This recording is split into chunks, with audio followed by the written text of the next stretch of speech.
எண்ணெய் ஊற்றி 1 table spoon key ஊற்றி அது நல்லா சூடானதுக்கு அப்புறமாட்டி சோம்பு, ஏலக்காய், பட்டை, வெங்காயம் 5 வெங்காயம் நறுக்கி வச்சிருக்கேன். ஸோ 5 வெங்காயத்தை உள்ளே போட்டுட்டு 4 பச்சை மிளகாய் எடுத்திருக்கேன். அது நல்லா வெங்காயம் வந்து கோல்டன் ப்ரௌன் கலரில் ஆனதுக்கப்புறம் ஒரு கைப்பிடி கொத்தமல்லியும் புதினாவும் போட்டிருக்கேன். அப்புறமாட்டி 1 டேபிள் ஸ்பூன் வந்து இஞ்சி போட்டிருக்கேன், இஞ்சி பூண்டு பேஸ்ட்டு. அது நல்லா போட்டு நல்லா மிக்ஸ் பண்ணதுக்கு அப்புறமாட்டி நான் 2 தேங்காய் அரைச்சி வச்சிருக்கேன். அதாவது 1 கிளாஸ் அரிசிக்கு 2 கிளாஸ் தண்ணின்ற மாதிரி நான் 2 கிளாஸ் தண்ணி அரிசி எடுத்திருக்கேன். ஸோ அதனால் வந்து 3 கிளாஸ் தேங்காய் பால் 1 கிளாஸ் தண்ணி மட்டும் தான் நான் ஊற்றிருக்கேன். ஸோ நல்லா ஊற்றி அது குக்கர் ஒரு விசில் குக்கர் வச்சா சோறு வந்து எனக்கு வெந்து வந்துடும். ஸோ கடைசியாக வந்து சோறு இப்படி தான் இருக்கும். நம்மளோட தேங்காய் சோறு ரெடி. இப்போ சிக்கன் எப்படி செய்யறதுன்னு பார்க்கலாமா?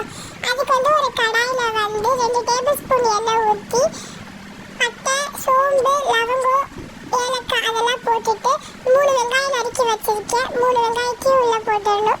நல்லா வெங்காயம் வந்து கோல்டன் ப்ரௌன் ஆகிறதுக்கு வெயிட் பண்ணணும். நல்லா மிக்ஸ் பண்ணணும். கோல்டன் ப்ரௌன் ஆனதுக்கு அப்புறமாட்டி வந்து 1 டேபிள் ஸ்பூன் இஞ்சி பூண்டு பேஸ்ட்டு போட்டு அதையும் நல்லா மிக்ஸ் பண்ணதுக்கப்புறம் நான் 2 தக்காளி, இந்த 3 வெங்காயத்துக்கு 2 தக்காளி நறுக்கி வச்சிருக்கேன். ஸோ நல்லா நீட்டாக நறுக்கி வச்சிருக்கேன். அதை போட்டுட்டு 1/2 டேபிள் ஸ்பூன் மஞ்சத்தூள் போட்டுட்டு 2 டேபிள் ஸ்பூன் உப்பு போட்டுட்டு அதை நல்லா மிக்ஸ் பண்ணணும். கைவிடாமல் மிக்ஸ் பண்ணணும். அப்புறமாட்டி வந்து சிக்கன் 1/2 kg நான் வாங்கி வச்சுருக்கேன்.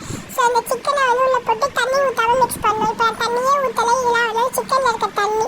ஸோ சிக்கனில் இருக்க தண்ணி வந்து எக்ஸ்ட்ராக்ட் ஆகிற வரைக்கும் தண்ணி ஊற்றாமல் மிக்ஸ் பண்ணணும். தென் ஒரு கடை சில்லி பவுடர், அப்புறமாட்டி வந்து வீட்டில் அரைச்ச மிளகா பொடி 3 டேபிள் ஸ்பூன் போட்டுட்டு அதை நல்லா மிக்ஸ் பண்ணணும். இப்போதைக்கு நான் தண்ணியே ஊற்றலை. ஸோ அந்த சிக்கனில் இருக்க தண்ணியெலாம் எக்ஸ்ட்ராக்ட் ஆகி வெளியே வரணும். தென் நான் 1 கிளாஸ் தண்ணி ஊற்றி அதை நல்லா சுருள வத்த